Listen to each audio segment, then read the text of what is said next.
Welcome everybody tonight to talk about the NABA butterfly counts. I've been involved with them since 2017, where I assisted Sharon Wander, who's the previous editor, and then I took over the head editing role soon after that.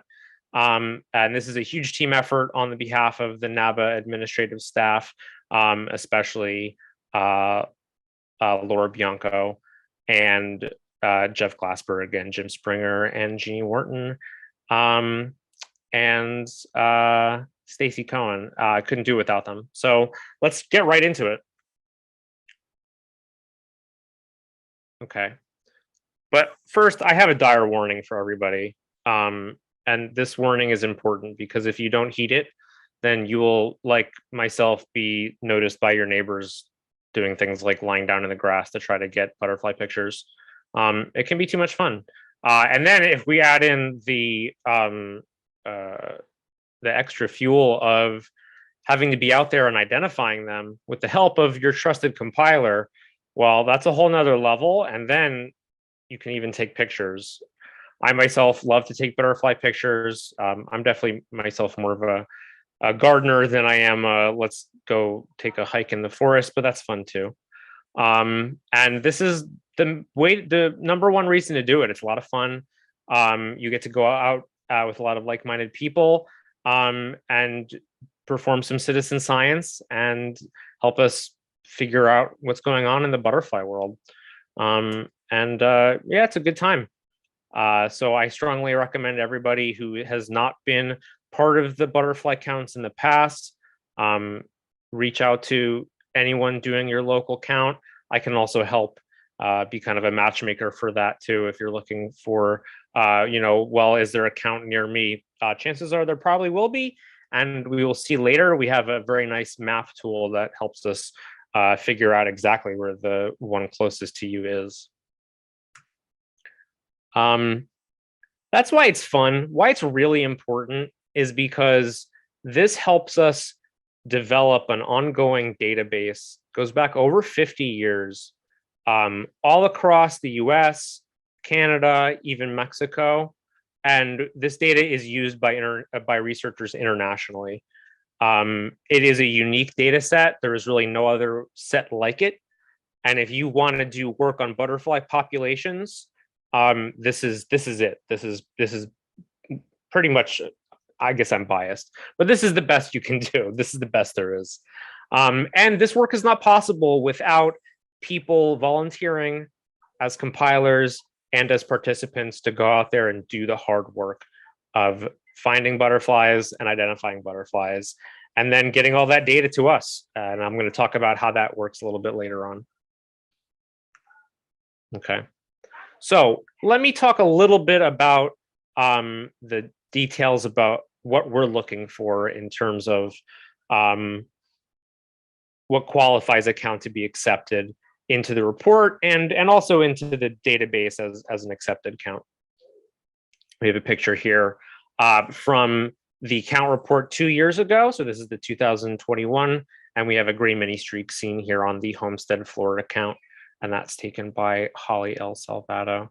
I will talk more about photography later because it is really important as the editor for me to be able to put really great photos in here.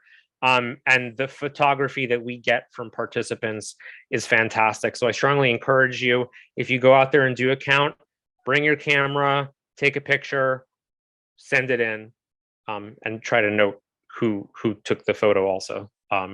If you put it in the file name, that's especially helpful.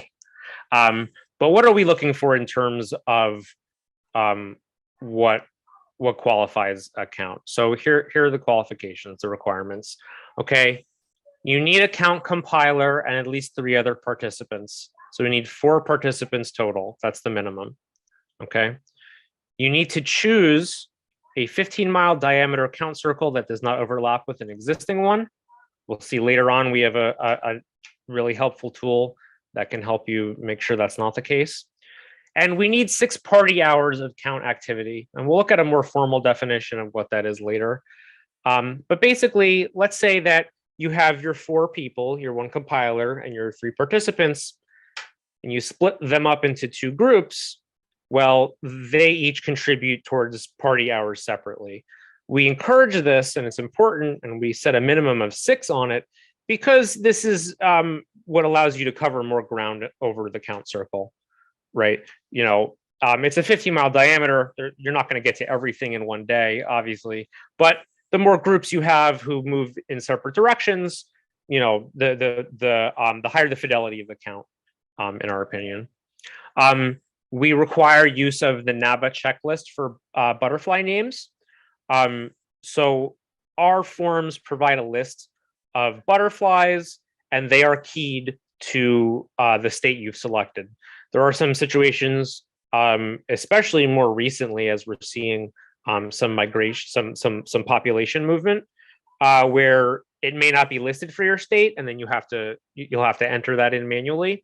But we ask that be part of our list and not the taxonomy from, say, another organization or something like that. All data must be submitted online. I do have an offline form, which we'll look at later, which is very useful to take with you out in the field. But I cannot accept it in paper form. It has to be done via our website. And lastly, there's a $3 fee per participant.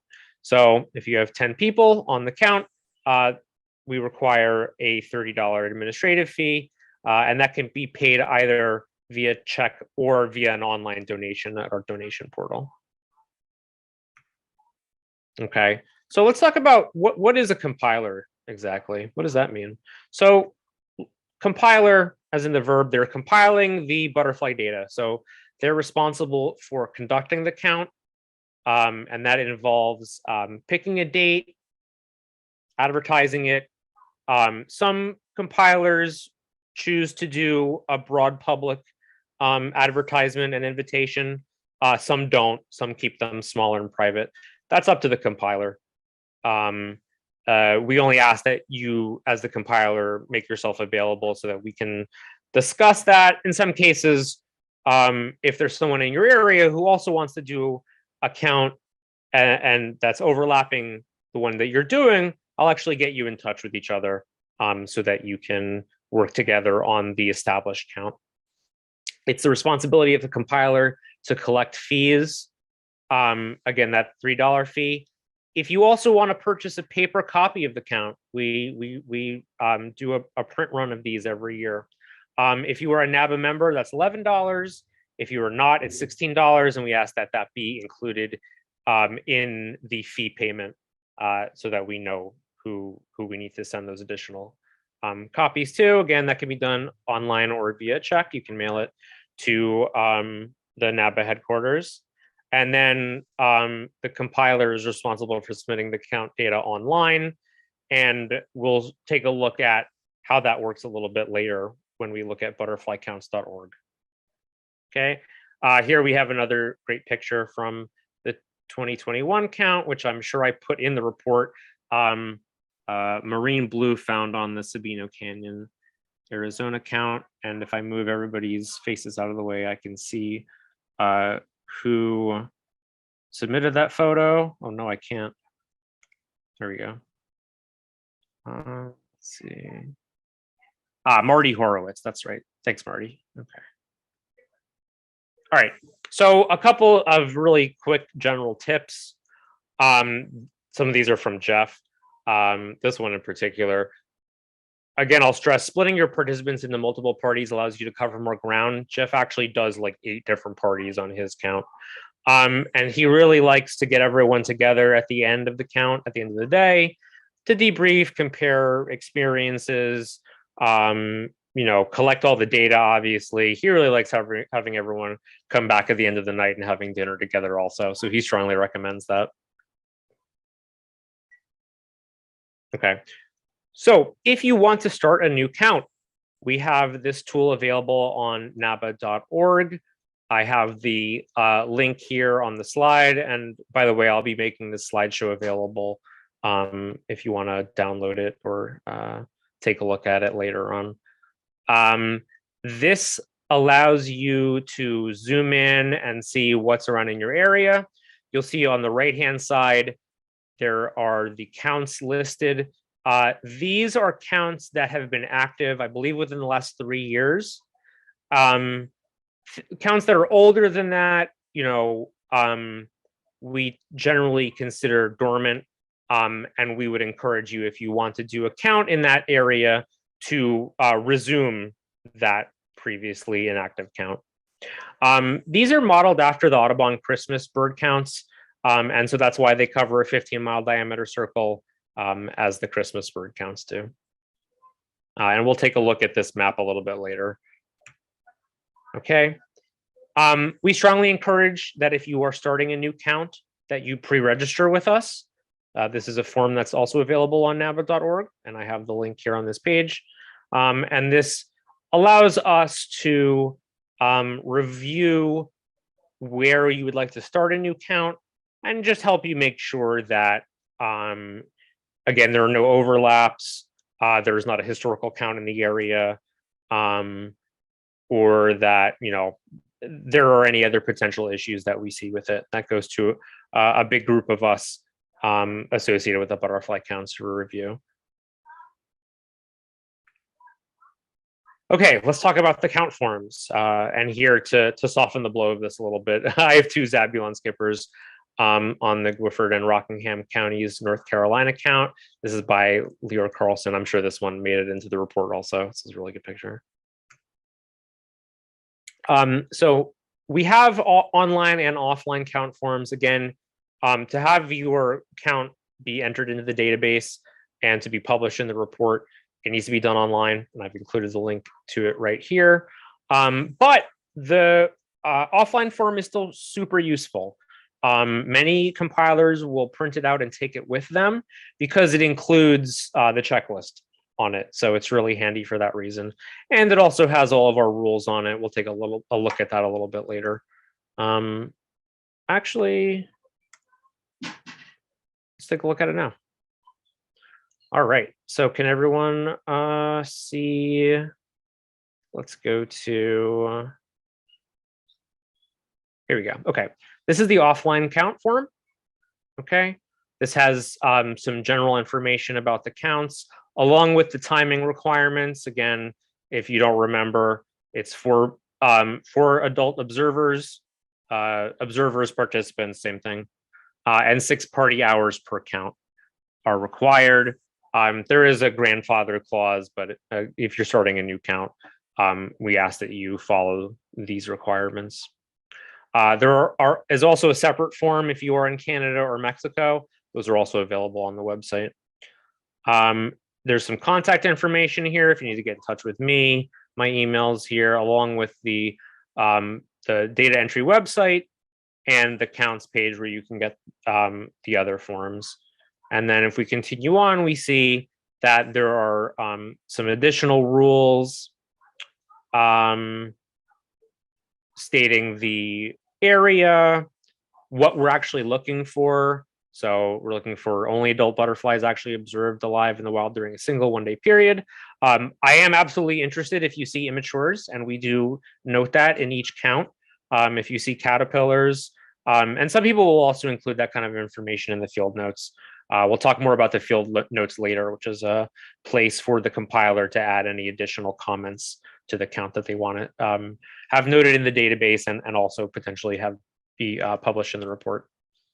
We're looking for, again, the butterflies that are actually seen.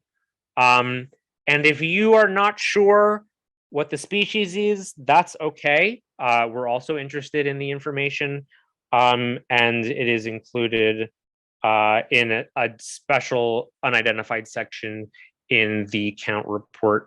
I call them data blocks. Each count has like a paragraph in the report where all this data is shown. And we'll take a quick look at how that looks later. So some additional rules here. I strongly recommend going through these. It also gives some tips for actually filling this out and for calculating everything. We do ask that counts published in the report be open to public participation. That doesn't mean you have to put it in the newspapers or anything, but if there is somebody in the area that wants to participate, we ask that you accommodate them. And this again mentions the $3 fee. The deadlines, we ask that as a compiler, you finish your submission on the website by September 2nd.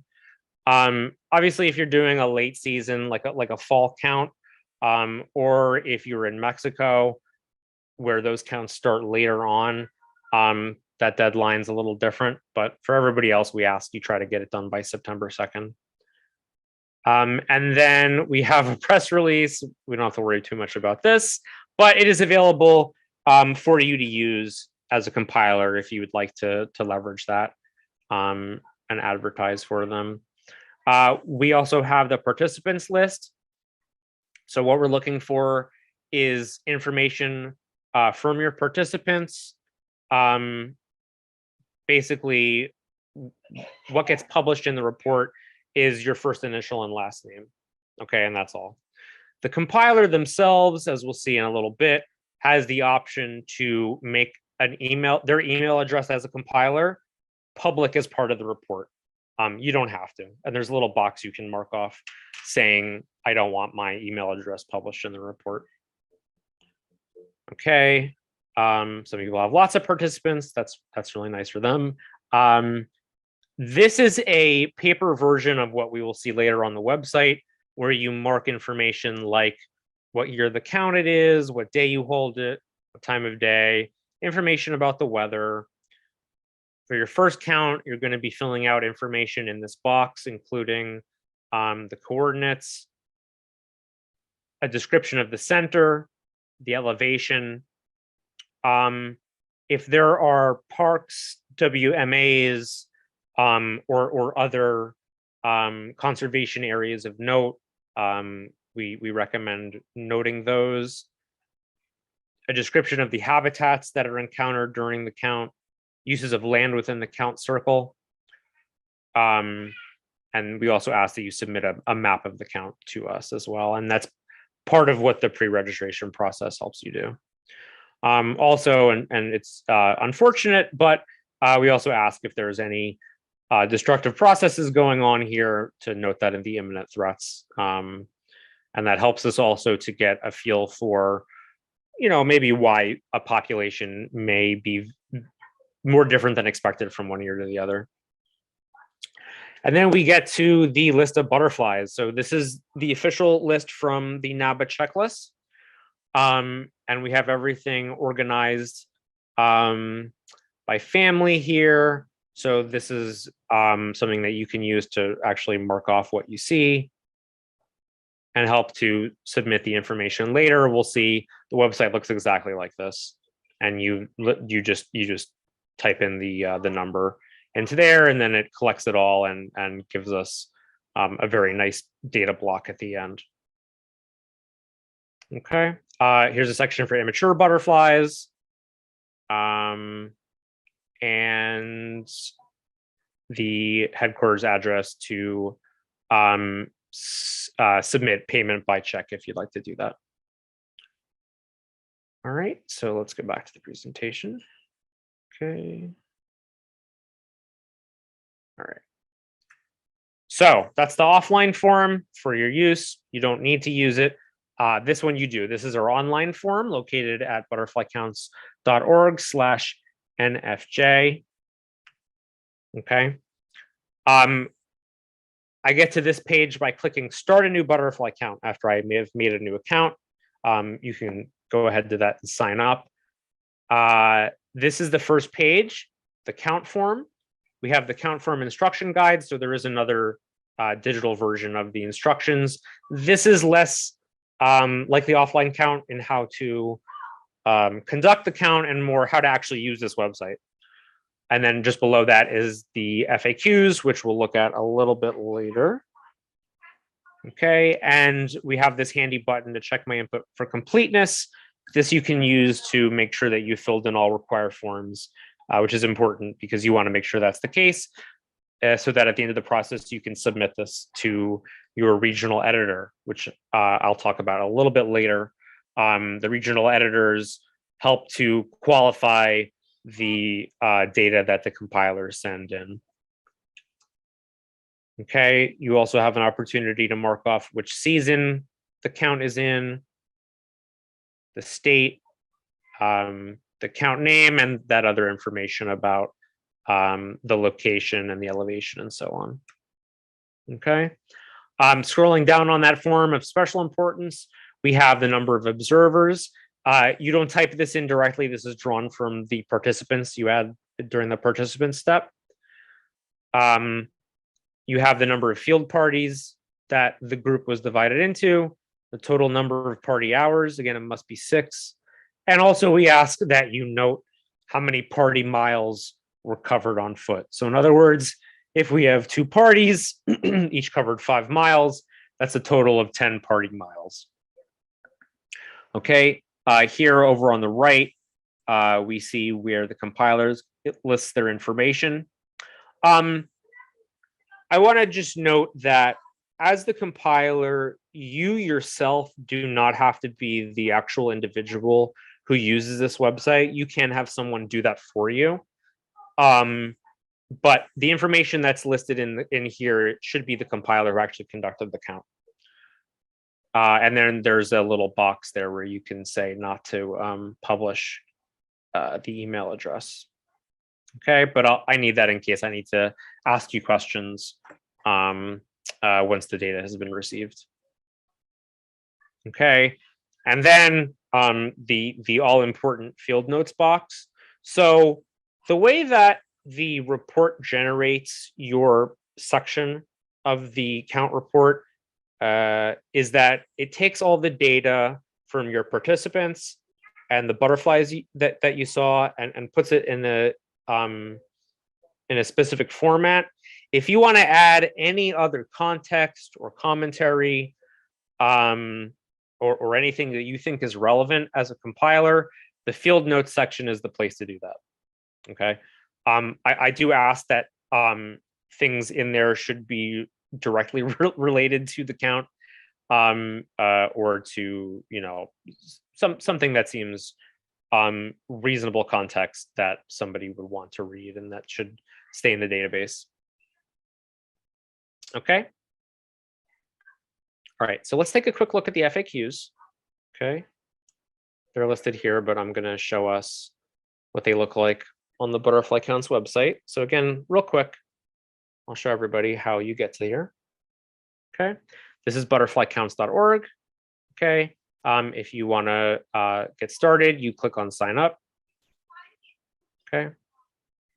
You're then going to go to start a new count. All right, and here's that first page, the count form that we just looked at. Okay, we can move through it with these next buttons. And I'm gonna pop open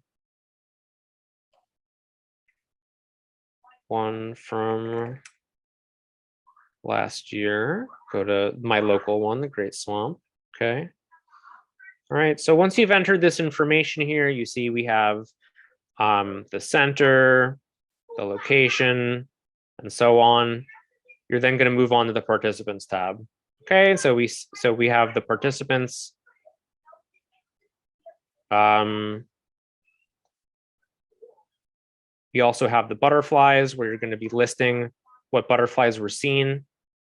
Okay, if you need to enter in immatures, unidentified or unlisted butterflies, you can click on that to go here. Okay. And this is based on what you select for your state in the previous step. We have this handy little jump to if you want to go to a particular family to enter in that data. Okay, this shows images. Images are not required, but I really enjoy them and love them and enjoy sharing them and getting them in the count report. So please send me photographs. And then everything is collected here in the summary. And here we see this block is what will appear in the count report. If you do have field notes, that will appear here at the end after total. And then once this is all done, you'll have a big gray submit button down here. Okay.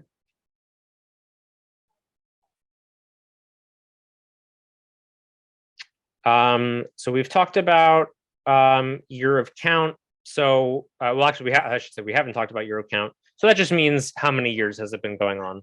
So if this is the third year, you're right, you would put a 3. Field parties, that's how many different groups the entire observer group is split up into. Party hour, how long any one of those parties has been looking for butterflies. Party mile, each mile that each individual party travels. How do I enter a single value for fields requiring a range? Okay. If you need to enter a constant value where a range is expected, simply enter the same number for both the low and the high of that range. For example, a count circle might be located on flat terrain where the elevation was a constant 500 feet. In such a case, simply enter 500 for both the elevation low and high.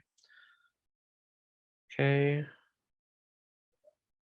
Yeah, this very modern web technology to return to the top. Field notes. This is just kind of reiterates what I mentioned earlier. Talking about non-butterflies is fine, again, if it's relevant. Okay. For the include section, which is that, again, that first page of the count form, this is about any significant named areas, any landmarks, anything that you think it's important to note that it goes through. And yeah, so that's available on the website when you are working on your account. You can find it right here. Okay.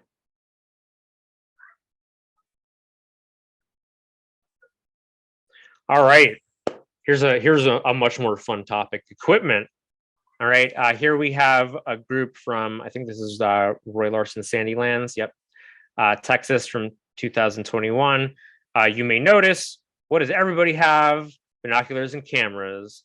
So I'm not going to speak at length about those things. People much more knowledgeable about them than I have spoken at NABA chats and chapter meetings. So I'm not going to touch upon that, but Jeannie mentioned earlier that I have done the We Are NABA interview series. So I wanted to pull 2 bits from that where I asked people with experience on the counts to tell me what they recommend bringing into the field. Delia helpfully mentioned sunscreen. Yeah, that's really smart. You do want to, especially for those summer counts when it's very hot, to make sure you have enough stamina. And she also mentioned that she uses the What 3 Words app. This is a pretty neat thing where it divides every place on planet Earth into small squares and assigns each of those squares 3 words, which lets you do really specific locations, in case someone gets hurt, things like that. And then Jim Springer mentioned a boot jack to help you get your boots off at the end of the day, especially if they're like super mud caked. Yeah, that makes sense. Fortunately, I think my boots have those little hooks, they have like the little rectangle, so you can use that. But important gear. Another piece of equipment that I think might be a little bit less known is webutterfly.org. This is a NABA website that's in beta right now. And this website draws data directly from the count database. So every count that's ever been conducted and submitted to us goes here. And you can actually use this to see that data represented on a map by species.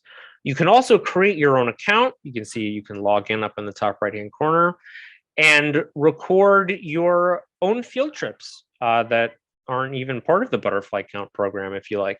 And that will go into the same database and potentially be available for researchers. So I'm going to, because I really like this website, going to do a super quick demo for everybody. Okay. You don't have to be logged into this to use it. As you can see, I'm not. But let's say I wanted to get some information about pipevine swallowtail, which I try really hard to attract to my backyard every year. Hasn't worked yet. the Dutchman's pipeline are not a big fan of it. But here, so we have that data plotted here to this map, along with some other notes and some photographs, which you can also upload to this website too. So if you are a participant, if you are a compiler, if you are looking for some assistance with a potential identification, this website can be a big help. Okay.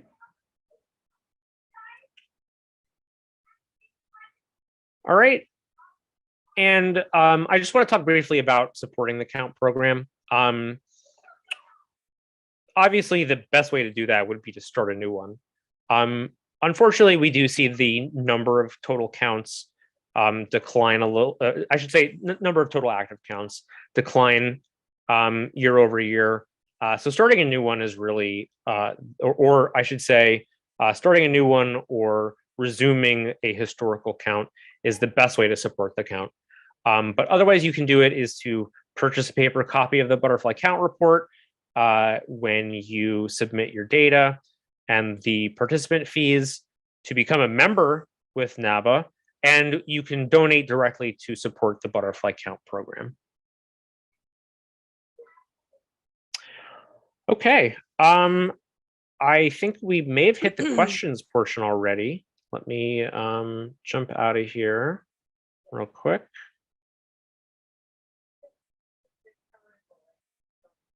And yeah, open the floor to questions. I see we have a couple in the chat already, so let me open that up real quick. All right. If you want to stop share, screen share, I think, there we go. We can kind of see everybody a little bit better. Hey, everyone. Thank you, Mike, so much. That was just terrific. Oh, for those absolutely. who've done counts before and for people who are wanting to do a count. I just thought that was great. We do have a couple of questions in the chat, and let's see. What are your thoughts on shifting the 15-mile diameter to accept the change in population shift as a diameter that was set up in the 90s compared to the population where we are now? That is absolutely a really good question. Yeah, the standard was established even longer ago than the 90s. And it may no longer be appropriate. I will say that there are definitely logistical limitations to how much ground a given count can cover. I'm not entirely sure, Susan, if you mean reducing the diameter or increasing it, but my first thought would be, is that going to allow the counts to maintain their integrity? One thing that's important, to my understanding, about the data is that it is collected in the same way without too many changes from year to year. I was talking about the shift in area, that the 15-mile radius circle would stay the same, but some of it is now over water. And it could be shifted to more on land because the population has moved further away from the water. I see. That is a really good point. I agree with you that that is something that should be considered. I don't think that we've discussed that. We've mentioned it before, and people have asked us this before, if this is something that's possible. I think generally, Jeff and Jim are a little resistant to it for the reasons that I noted, but it's definitely something that I'm going to bring up with them during our yearly meeting to discuss the report and decide what changes need to be made. Good. Thank you for the question, Susan. I see Scott. Yeah. Oh, yeah. So, sorry. Scott asks if the count information submitted daily online is approved by Mike Reese, compiled into the larger database and shared for scientific purposes. The answer is yes, it is. Some researchers are looking for just butterfly count data, but some researchers also want sightings.naba.org data as well. I think we did one last year with the University of Helsinki, and they acquired that data. And there was a big workshop last year that looked at that data, as well as the butterflies I've seen data, which I see Linda asked a question about. So BIS Butterflies I've Seen is another NABA website where you can record your sightings. And it works a little differently from sightings.naba.org, and is really more for like your private use. But we also, in some cases, will draw on that for researcher data. I think the intention, Linda, was that We Butterfly would eventually would replace and absorb the BIS data, but we haven't gotten there yet. We're still in beta on We Butterfly, so I'd like to consolidate that sometime soon. It hasn't happened yet, though. That kind of goes along. It leads us into the next question. What is the difference in Butterflies I've Seen and We Butterfly? So I will say to everybody and spread the news, we are getting a new website, and it's going to be beautiful, and we're really excited about it. And if you'd like to support that effort, we will take your money. Any other questions for Mike? I can show Butterflies I've Seen super quick. If Okay. I imagine some people are not familiar with it, so let me show you. Go for it. Let me show you real quick what that looks like. Okay, this is Butterflies I've Seen. You note it doesn't look super different in terms of looks and feel from We Butterfly.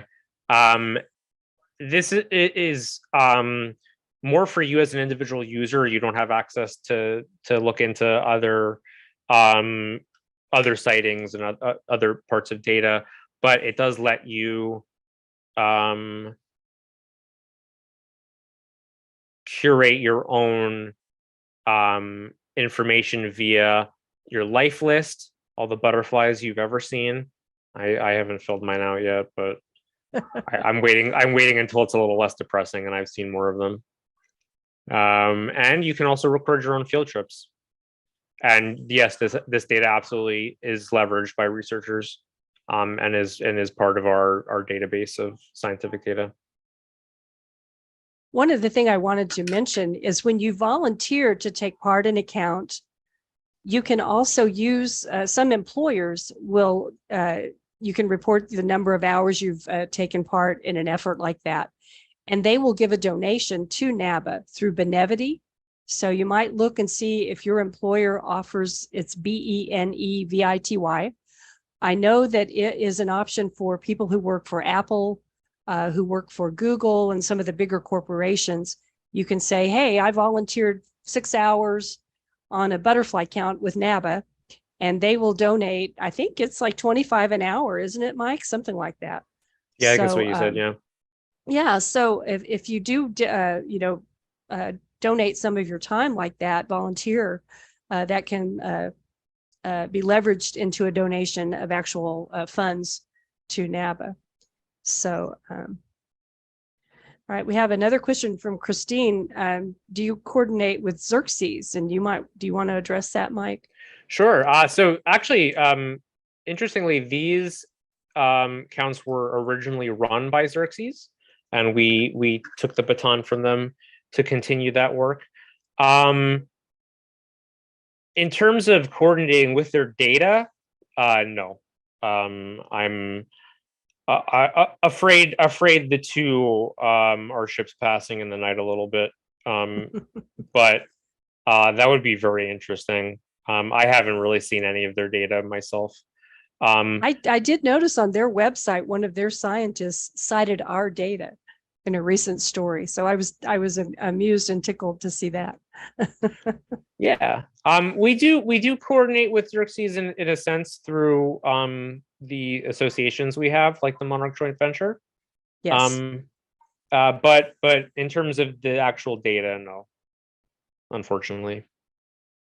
And then we had a question from Edie about an unusual variety or a different kind of species on your own property. Would you post that on Butterflies I've Seen? I think that would be a good option for Butterflies I've Seen. Yep, you can do that one. And this is a good place for you to record things for your own reference. There's also the option of going to sightings.naba.org in case you want to show off your stuff. And what's nice about this is that everything that is submitted through here is actually reviewed by Mike Reese of the Wisconsin chapter. So if you're like me, not always 100% confident about your butterfly identifications, well, he knows a lot. You can always run it past him this way. Yeah. Um, Plus, that's a if you really wonderful want site extra just to look credit, through. I'd love to look at this mhm, site, just to see what people are seeing and see the great photos. yep. Let's see, from Joseph, a large number of taxonomic revisions for different butterfly families and groups have been, and then I lost the chat. Hang on. Published in recent years. Can we anticipate a revision to NABA count checklist anytime to reflect that activity? Yeah, we're still only on the second checklist, and I do believe we need the third checklist. All I can say is we're working on that, and I hope to have some good news about it soon. And then Jill says, so through your website, I can submit an inquiry to see if there is a count near me. Yep. Yeah, absolutely. You can go ahead and email counts@naba.org with any questions like that. And you can always have us help double check to make sure that there isn't one near you. Yeah, and if you have any questions about the count, it is counts with an S, right? @naba.org is the Yes. email address. You'll reach Mike or somebody else on the team that can answer the question for you. Okay. Any other questions? It's been great to see all of you tonight and to have you participate and learn more about this. One other thing that I wanted to mention, and Mike, I don't know if you want to call it up on your screen share there, but we do have a thing that we call NABA Talk. And you can go on there, and it's like the old-fashioned listserv that NABA used to have, where you can show a picture and say, here's this great butterfly I've noticed in my backyard. What is it? And people can help you with that.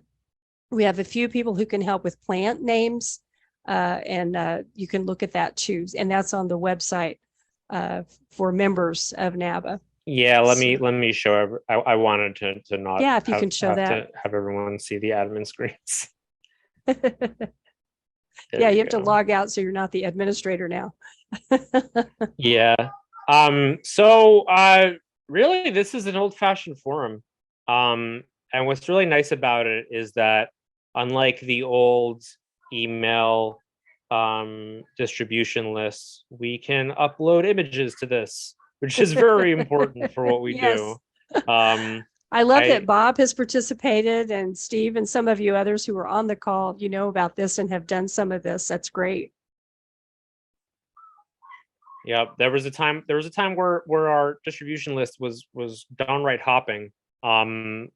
And we couldn't even have pictures. So now we can. And I hope to see people jump in and share stuff this way. Yeah.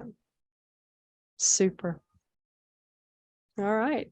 Any more questions? It's been great to see all of you. Again, Mike's presentation will be posted here in the next couple of days on the website, and that would be NABA Television is how we identify it, as opposed to NABA Talk on the website. I see Linda asked about can you elaborate on submitting photos for the counts? Yes. So when you, as the compiler, submit the data, let me see. I'm going to bring up one that is in progress so I can show you how this looks. I love meeting in person, but I have to say, when we're meeting like this, it's great that we can share a screen and we can see each other, even though we're a country apart. I think that is one advantage to the Zoom format. So this is the images step when you are putting together the count submission. You can upload the files this way, as you would normally, along with the description. And I just ask, unless it's part of one of the unidentified butterflies, although especially if it's unidentified, send it in because we may be able to identify it for you. Just include who took the photograph, and if you think you know what the species is, that's helpful. I ask that the photos don't include things like nets or jars. Not for any other reason besides I won't be able to use it in the report. But otherwise, yeah, we love to see the photography. The higher the resolution, the better. It's always easier to trim it down than go in the other direction. And as many as you can get. And if you've submitted a great photo, you may hear from us as we're developing this new website. Mm-hmm. We may remember that great photo and contact you about using it because we need some good images. You know, another way that you can support NABA beyond your membership is that you can donate to support the different programs like the National Butterfly Center in Texas or the wonderful habitat restoration work we're doing in Miami-Dade County near the Everglades. You can also support the Butterfly Garden and Habitat Program. I don't know if any of you have a butterfly garden that is certified by NABA. And if you do, you've received your signs and your certificates from our staff member, Edie. Edie waves, so everybody sees you. So it's fun to have her on staff and have her communicating with all of you. Other ways that you can support NABA are listed on our website and will be on the new website. And we appreciate all of you so much for your membership and for your participation. It's been great to see the count grow and to have more participants, more involvement, and all of those beautiful photos like Mike talked about. All right, anything else from anybody? You can sure open your mic and talk at this point. Oh, okay. We have Christine, I see Christine asking about asked, decline. are you seeing declines in numbers or most populations stable? That's a really good question. And I would say it depends. There are definitely some species that we're seeing decline in certain areas and start to sort of move out of them. But we're also seeing some species enter new spaces and extend their boundaries a little bit. So I would say we are currently in a time of probably greater change than we've seen over, you know, the previous decades of the count. But it's not all bad news. There's some good news too. Yeah. Joseph wants to know about submitting a garden for certification. Maybe while you're sharing screen, Mike, you can show us that page. On the NABA website, you can go on and essentially tell us what you're planting, and we'll send you a sign for your garden and a certification that says, hey, my garden is certified by NABA. And so that's fun to see. We have gardens certified from everybody, you know, like private citizens, but also gardens like that surround the Florida Aquarium in Clearwater. So it's exciting to see more and more butterfly gardens and more support for pollinators. So there you go to NABA. Well, it's actually butterflies.naba.org, right? And there's the picture of the signs. Yep. And so what we are looking for here is information about your garden. We need to see at least 3 nectar providing plants and 3 caterpillar host plants.